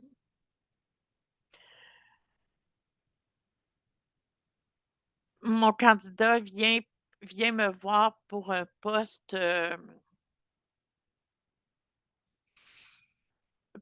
en entretien ménager, puis j'ai juste un poste en restauration, puis j'ai dit: «Si tu prends pas le poste en restauration, je peux pas te trouver de poste en entretien ménager». Ça se fait pas non plus. Le candidat, il a le droit d'accepter ou de refuser un poste de travail sans vivre avec une conséquence ou une menace au bout. Puis là, je parle de menaces, OK, de conséquences menaçantes. Je vais le dire comme ça, parce que c'est sûr que si mon candidat, il vient me voir puis il accepte pas mon poste de travail de 3 mois, le contrat de 3 mois que j'ai à lui offrir, bien, ça se peut que j'aille rien pour lui la semaine prochaine, puis il ne pourra pas revenir dans 2 mois puis me dire: «Je vais faire la fin du dernier mois». Tu sais, c'était 3 mois, c'était à prendre maintenant ou pas. Mais il a le droit de dire non sans que je le menace de dire: «Je te propose plus rien». C'est là qu'il faut faire la différence. Donc, c'est super important d'être respectueux envers nos candidats. Puis sachez qu'on est dans un processus de relation d'emploi. On n'est pas en relation d'aide. Tu sais, si je menace mon candidat, puis j'ai dit: «Si tu ne rentres pas dimanche, je ne te donne pas le reste de la semaine», j'ai aucune idée de sa réalité familiale ou personnelle ou peu importe. Peut-être que, je sais pas, il habite peut-être dans la ville de Québec, puis dimanche, ben, les autobus sont plus tard, fait qu'il n'arrivera pas à temps au travail, fait qu'il faut qu'il le fasse en vélo, puis le faire en vélo, ça l'oblige à partir 2 heures plus tôt de chez lui, puis 2 heures plus tôt, ça fait qu'il y a pas de garderie. Tu sais, il y a plein d'éléments, là, qu'on peut mettre bout à bout, là, un en arrière de l'autre pour se rendre compte que notre demande, elle était complètement irrationnelle par rapport à la réalité de notre candidat, qu'on n'est pas nécessairement dans l'obligation de savoir. On est dans un processus d'emploi présentement. Si mon candidat me dit non, c'est peut-être parce qu'il ne peut pas y aller. Ou mon candidat ne peut pas faire 1 heure et demie d'autobus matin et soir pour aller travailler sur un quart de 12 heures quand il est monoparental. Ça se peut. Fait que c'est important de porter une attention à ça. L'omission d'obtenir le consentement quant à la communication des renseignements, je vous en ai parlé tantôt. Heu, Si je prends des références d'emploi, si je vais vérifier des antécédents judiciaires, si je fais une vérification de crédit dans un dossier, si je demande des examens médicaux, je dois obligatoirement avoir le consentement écrit de mon candidat pour le faire. Maintenant, ça peut se faire via un consentement électronique. Ça peut être un document que je lui envoie par courriel, que je lui demande de signer électroniquement. Ça peut être, un courriel que je lui envoie, puis il me fait juste me répondre «oui» dans son courriel, puis avec son adresse IP, je confirme que c'est son consentement. Heu, Par contre, c'est important qu'il m'autorise à faire ces vérifications-là. Puis ces vérifications-là, elles doivent servir qu'à des fins d'emploi uniquement. Je demande à mon candidat sa date de naissance pour vérifier ses antécédents judiciaires parce que je veux l'envoyer dans une compagnie de transport qui font du US puis qui ont des CITEPAC. Euh, à date de naissance, je peux m'en servir pour la vérification d'antécédents judiciaires. Sauf que si je réalise qu'il a 60 ans, je ne devrais pas être influencée par son année de naissance pour déterminer si oui ou non je vais envoyer cette candidature à mon client. Hem, je cherche, des gens pour travailler dans une usine. Il y a un monsieur qui applique, il a 69 ans. Est-ce que ça veut dire que je ne l'enverrai pas travailler? En théorie, si je ne me suis pas rendu compte en entrevue qu'il n'y avait pas la capacité physique de pas bien faire le travail, puis que j'ai jamais remis en doute la personne qui est en avant de moi, le 69 ans ne devrait pas avoir une influence à ce niveau-là parce que je ne peux pas faire de discrimination en fonction de l'âge. Je sais que c'est délicat. Je sais que j'ai pris un exemple qui vient heurter la fragilité parce que là, on est dans une situation où on est dans une usine. on est en santé et sécurité, donc ça devient plus difficile. Sauf que si la personne en avant de moi en entrevue, j'ai validé qu'elle était assez en forme puis qu'elle semblait avoir les capacités physiques de faire le travail que je lui demande, le fait qu'elle ait 62 ou 69 ans ne devrait pas influencer mon choix. Donc, les informations que je le reçois, on le reçoit uniquement dans le but de trouver un emploi à la personne et en lien avec l'emploi proposé. Présenter une candidature sans l'approbation d'un candidat, je vous en ai parlé tantôt, nous, ça a eu un impact majeur parce qu'avec une candidate qui faisait affaire avec nous, on s'est rendu compte que son CV s'était ramassé dans une dizaine d'entreprises différentes sans son consentement. C'est quand même assez énorme. Donc, Access nous dit qu'afin de pouvoir donner aux clients des renseignements exacts sur les compétences et l'expérience professionnelle, nous présenterons uniquement les candidats qui nous auront autorisés à le faire. Tantôt, en blague, je vous ai dit que, en blague, mais c'était vrai que quand j'étais à Drummondville, j'avais un dessinateur que j'avais présenté à sa propre entreprise. En fait, le poste était tellement confidentiel que je m'étais permis de lui demander de me faire confiance, puis je n'avais pas nommé l'entreprise. Ça a été pour moi, à ce moment-là, un avantage dans la mesure où il ne savait pas que son employeur voulait se débarrasser de lui, puis c'est lui que je présentais sur son poste. Mais éthiquement, si je lui avais dit, on aurait pu tout de suite éviter de présenter sa candidature. Excusez. J'aurais pu le protéger. Parce qu'imaginez si, par exemple, je reçois, un CV d'une je sais pas, attendez, là, je vais essayer de trouver un exemple. Oh, j'en ai une. Un exemple où les bonnes pratiques ont eu un effet positif. On avait besoin d'un contrôleur financier pour une entreprise de transport. Et le nouveau directeur des opérations de l'entreprise de transport était en procédure. C'est un petit peu bizarre, là. Le nouvel employé de l'entreprise est en procédure pour une cause pénale de fraude, mais ce n'était pas vrai selon les dires de l'entreprise, mais ce n'était pas clair. Et il voulait un nouveau contrôleur financier pour cette entreprise-là. Fait que quand on a rencontré le contrôleur financier, puis on a dit: «Hey, on veut te présenter à l'entreprise X», le contrôleur financier a fait: «Ah non, non, moi je ne veux pas être associé à cette entreprise-là. Ça a l'air qu'ils font des affaires frauduleuses, puis le directeur, il a fait des magouilles dans son ancien emploi, puis il vient d'être embauché. Je ne veux pas du tout être associé à cette entreprise-là». Fait que le candidat, il connaissait l'entreprise, il connaissait là, c'est plate, je vous donne un exemple de mauvaise réputation d'entreprise, mais ça fait partie de notre réalité aussi, mais il connaissait une entreprise où il ne voulait pas aller. Puis il savait exactement pourquoi. Fait que ça l'a évité une frustration au niveau de l'entreprise, puis une frustration au niveau du candidat. C'était un poste qu'on avait, puis on a comme fait au candidat, ben, parfait. Puis il dit: «Jamais je veux que mon CV se retrouve dans leur bureau. Si mon CV est à quelque part, puis quelqu'un tomberait dessus, je veux». C'était rendu très dans sa tête à lui, c'était tellement grave que juste le fait d'en avoir parlé dans un bureau, pour lui, c'était déjà épouvantable. Donc, c'est un exemple parmi tant d'autres, là. Je suis sûre que vous avez autant d'exemples que moi de situations qui pourraient arriver comme ça où, le fait de présenter le candidat sans approbation pourrait causer une problématique. Le code d'éthique d'Access nous dit au niveau de la confidentialité que nous allons respecter les principes les plus stricts d'intégrité, de professionnalisme et de loyauté dans nos relations avec les clients candidats, les employés et toutes les autorités gouvernementales. Nous respecterons également le caractère confidentiel des dossiers conformément aux lois et aux bonnes pratiques commerciales. On a la loi 25 qui est arrivée dernièrement, donc qui nous demande d'être d'autant plus rigoureux dans notre façon de recueillir l'information personnelle et l'information confidentielle et comment elle est divulguée.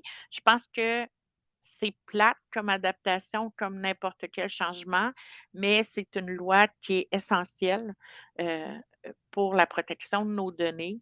Fait que c'est super important de porter attention et de porter une attention particulière à ces informations-là et de se poser la question: «Est-ce que j'en ai besoin?» Tantôt, je donnais l'exemple du NAS. En fait, je ne peux pas demander le NAS dans un processus de pré-embauche. Donc, je suis dans mon processus d'entrevue. Des fois que j'aurai un poste pour toi, je vais te demander ton NAS, ça n'existe plus. On ne peut pas demander le NAS à cette étape-là. Il peut être demandé uniquement quand la personne elle est embauchée. Donc, pour nous, en firme de recrutement, quand elle est confirmée sur un premier quart de travail.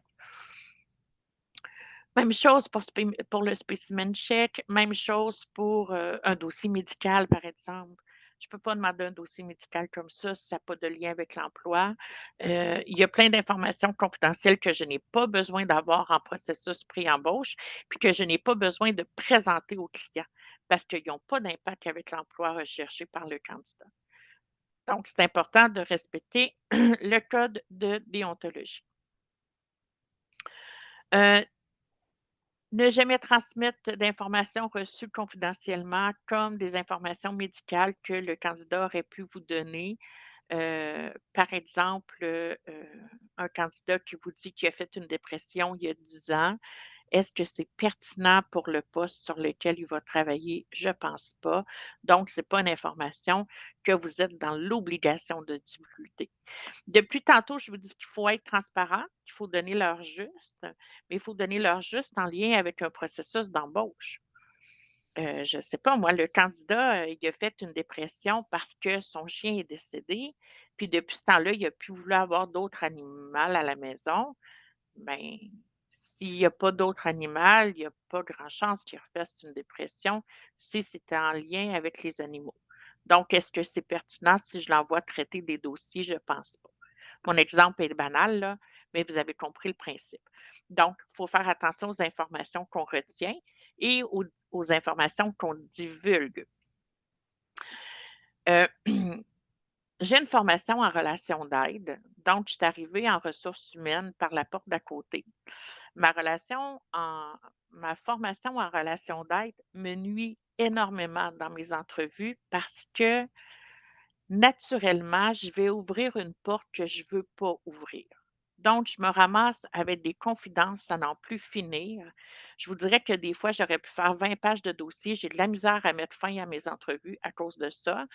Et je me ramasse souvent avec des informations que je n'ai pas besoin, des informations de séparation, des informations de «Je devrais-tu laisser mon conjoint? J'ai rencontré quelqu'un d'autre, c'est pour ça que je veux déménager». On n'a pas besoin de cette information-là, heu dans notre présentation à un client. Souvent, heu, souvent les gens qui vont venir on a comme 2 catégories de candidats dans les firmes de recrutement. On a ceux qui viennent passer une entrevue avec un conseiller, donc sont dans un processus d'ouverture de dossier et non dans une entrevue d'embauche où ils doivent bien paraître. Puis on a les autres qui viennent passer une entrevue d'embauche. Fait que pour qui tout le protocole, pour eux, là, c'est être la même chose qu'être en avant d'un employeur. C'est exactement la même chose. Ceux-là, ils vont suivre, ils vont s'habiller chic à l'entrevue, même si c'est une ouverture de dossier. Ils vont être polis, ils vont être prêts, ils vont nous avoir donné tous les documents. Puis à côté, ben, on en a qui vont venir ouvrir leur dossier, qui vont venir avec leurs enfants, euh, qui vont nous rencontrer entre 2 emplois avec leur botte de travail. Puis là, on est dans une autre catégorie. Dans cette catégorie-là d'ouverture de dossier, c'est souvent là qu'on va avoir beaucoup trop d'informations par rapport au recrutement parce qu'on tombe dans un mode d'échange. La personne qui est en avant de nous nous voit comme un conseiller. Donc, hey, non, mais tu sais, moi, j'ai m'est déjà arrivé ça.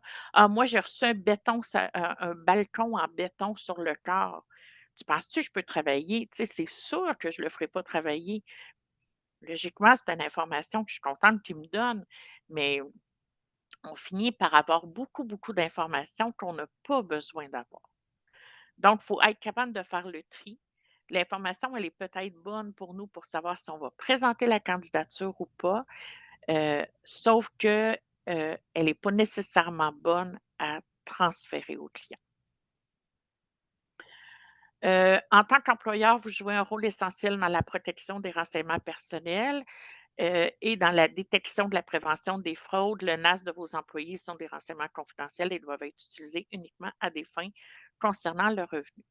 Ça nous est arrivé il y a quelques années qu'il y avait un client qui créait les dossiers de des employés temporaires avec le NAS. Donc, si je présentais quelqu'un sur un contrat temporaire que moi, je payais, il me disait: «Envoie-moi son NAS, c'est ce qui va définir son dossier dans notre système, fait que c'est comme ça qu'on les reconnaît».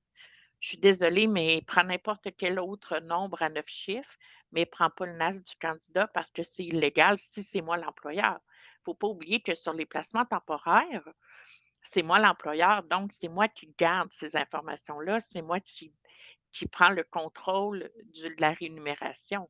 Si je suis sur un poste permanent, le NAS ne devrait pas faire partie de mon processus à moi parce que je suis en présélection pour un client. Manquement à l'obligation de la confidentialité, les réseaux sociaux. Les réseaux sociaux. Je pense qu'on pourrait faire 8 heures juste sur les réseaux sociaux. Heu, on a le droit de recueillir des informations pour évaluer un candidat s'il possède les qualifications, aptitudes requises pour un poste, mais c'est un droit limité. Toute personne a le droit au respect de sa vie privée. Hem, J'ai-tu un exemple à vous donner? J'en aurais 100 000 exemples à vous donner. En fait, il faut partir du principe que si vous utilisez les réseaux sociaux pour valider la candidature que vous voulez présenter à un client, c'est le fait de refuser ne doit pas venir uniquement de ce que vous avez vu sur le Facebook ou Instagram de la personne. La personne elle partage des niaiseries ou elle a des idées politiques arrêtées qu'elle partage sur ses réseaux sociaux, ben ça fait partie de sa personnalité. Est-ce que ça nuit à ses compétences? Est-ce que ça diminue son expérience de travail? Non. Au début, on disait qu'au niveau de la discrimination, la Charte des droits et libertés dit qu'on ne peut pas, faire de discrimination en lien avec, des intérêts politiques. Je ne me souviens pas comment c'était écrit. Donc, si elle a des idées politiques arrêtées sur les réseaux sociaux, ça ne devrait pas être une cause de ne pas présenter sa candidature. Fait que les réseaux sociaux peuvent vous aider. Je pense qu'ils sont beaucoup plus utiles quand la personne est en emploi que quand elle est en pré-embauche, d'après moi, tout dépendant de ce que vous cherchez. Puis posez-vous la question, est-ce que c'est utile? Parce que tout part de là. Tu sais, j'ai un manquement à la confidentialité si je vais transférer une information qui est déjà publique sur un réseau social que le client ne prendra pas la peine nécessairement de regarder. Est-ce que c'est utile dans mon processus de transmettre cette information-là au client? Les autres motifs justificatifs doivent être clairement indiqués par écrit dans le dossier. C'est en vue refuser l'embauche. Vous devez avoir à l'interne une politique de gestion des réseaux sociaux afin d'éviter le débordement pouvant mener au manquement de vos obligations de confidentialité. Donc, la politique, elle est importante. Si vous n'en avez pas, je vous suggère fortement euh, de référer à pouvoir mettre le tout en place, référer aux personnes responsables de mettre le tout en place rapidement et surtout de partir du principe que les réseaux sociaux, pour vous, ça peut être utile sur des contrats temporaires parce que vous êtes l'employeur. Donc, si le candidat s'associe à l'entreprise sur Facebook puis qu'il dit: «Je suis employeur de», je suis employeur d'Hydro-Québec, puis que j'arrête pas de dire qu'on devrait marcher à l'énergie solaire, ça se peut que ça soit contraignant pour mon employeur. Ça se pourrait. Encore là, je ne vous ai pas donné une très, très, très grand exemple. Par contre, ça pourrait, tu sais, si mon comportement est préjudiciable pour l'entreprise et que je me suis associée à cette entreprise-là sur les réseaux sociaux, oui. En dehors de ça, il faut les utiliser avec parcimonie. Voyons maintenant l'élasticité de l'éthique, par rapport à certains clients. Puis là, on rentre dans la partie client. J'oublie pas qu'il faut que je vous donne une pause bientôt. Dans la partie client, mais l'omission de respecter ses engagements, contrats, délais non respectés pour pourvoir un poste. Tantôt, on en parlait par rapport au poste où on demande l'exclusivité. Je demande l'exclusivité à mon client, ça me prend 2 ans et demi à trouver quelqu'un. Mon client a eu 14 CV, lui, pendant 3 semaines, puis il y en aurait 6 qui auraient embauché là-dessus, cette demande d'éthique. Je pense qu'il faut faire des contrats justes. Le nombre de candidats inexact. il y a à peu près 15 ans, j'avais une collègue de travail, je ne devrais pas raconter ça. J'avais une collègue de travail qui, quand elle recevait la demande de son client, je vous raconte parce qu'elle était vraiment top, là, puis à l'époque, le temporaire n'est plus ce qu'il était aujourd'hui. Mais quand elle recevait la demande de son client, c'était comme: «J'ai besoin de 22 personnes pour demain». Puis elle lui confirmait 22 personnes en dedans d'une demi-heure. Puis elle appelait les candidats après. Puis quand les candidats, ils disaient non, ben, elle trouvait quelqu'un d'autre. Sauf à cette époque-là, on pouvait facilement avoir 50 personnes pour un seul quart de travail le lendemain. Sauf qu'elle, ce qu'elle faisait, c'est qu'elle prenait sa liste de réguliers, elle envoyait ses noms. Stéphane, Annabelle, nanana, nanana. Elle envoyait ça au client. Fait qu'elle venait de réserver tous les quarts de travail pour elle.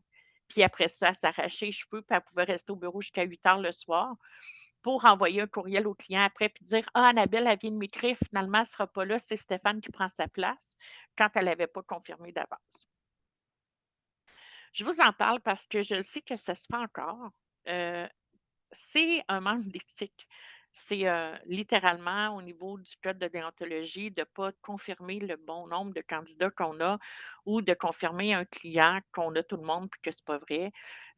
Ça peut avoir des impacts majeurs. Puis je retourne, j'ai eu la chance de me promener dans plusieurs régions du Québec. Euh, à l'époque, il y a quelques années, on avait un client à Grimby, je pense, ou à Saint-Hyacinthe. Ça lui prenait 15 personnes sur sa chaîne de production. Mais s'il y en avait 14, il ne pouvait pas la partir. Fait que, tu sais, on ne pouvait pas faire semblant d'en avoir 15 puis de pas en avoir 15, là, parce que s'il y en avait 14, les 14 se déplaçaient, on les payait 3 heures, mais le client, il perdait des milliers parce que c'était de l'alimentaire. Il perdait des milliers de dollars parce qu'il ne pouvait pas partir sa chaîne de production.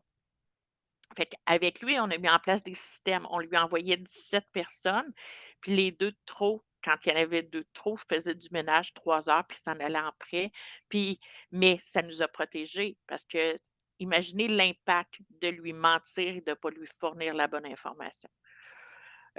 Ça serait comme de dire au candidat, lui envoyer 6 noms, puis ce soit 6 noms qui n'existent pas pour vrai, puis dire le lendemain: «Hey, je suis vraiment désolée, ils ne se sont pas présentés», en laissant supposer au client qu'on avait fait notre travail parce qu'on lui avait trouvé 6 fantômes qui n'existaient pas.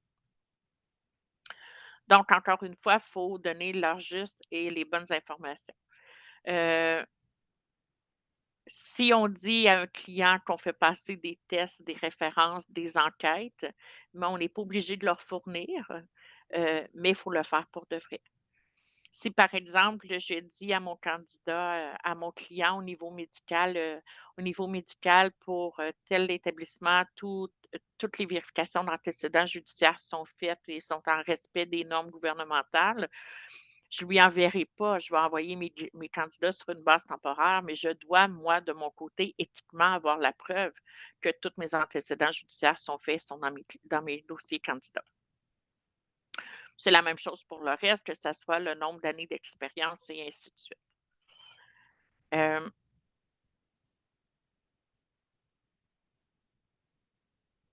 je vous en ai parlé tantôt, le candidat qui est déjà placé auprès de chez un autre client.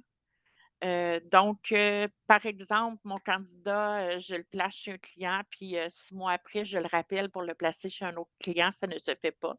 À partir du moment où le candidat a été placé sur une base permanente chez un client, on ne peut pas le solliciter et on ne peut pas répondre à ses demandes si lui il revient vers nous. Moi, ça m'est déjà arrivé qu'un client me rappelle, il était rendu un client, que le candidat me rappelle puis dit: «Ah, j'aime pas ça ma job, tu peux-tu me placer ailleurs?» Non, je peux pas si tu démissionnes pas avant. Ou que tu ne me confirmes pas par écrit que ton employeur est au courant que tu veux t'en aller. Donc, ça fait partie de l'éthique aussi. Et ce qu'il faut retenir, c'est qu'il faut respecter nos engagements. Le client, il mérite tous nos respects. Donc, si on a signé un document, il n'y a pas juste il y a pas juste le document qui fait preuve d'éthique, il y a toutes nos actions et nos paroles. Puis, toute difficulté, on doit tenir le candidat au courant, pas le candidat, mais le client au courant. Il veut 22 personnes pour demain. Oui, oui, oui, mon Jack, je vais te trouver ça. Il est 4h30 puis tu finis à 5h. Je ne suis pas sûre que c'est vrai. Tu vas trouver 22 personnes pour le lendemain. Peut-être, si vous avez une bonne équipe, peut-être pas, mais il faut être réaliste. Il ne faut pas laisser à l'impression au client qu'on va trouver la solution si on sait qu'on ne l'a pas. Si on pense l'avoir. Oui, je pense que je suis capable de te faire ça, c'est une chose. Mais tu sais, je ne sais pas, moi, le client, il veut 24 concierges en Beauce pour demain matin. Vous n'avez jamais travaillé dans cette région-là avant, vous n'avez jamais recruté dans cette région-là. Ça se peut que vous n'en ayez pas 24 et il faut être respectueux à ce moment-là de nos engagements.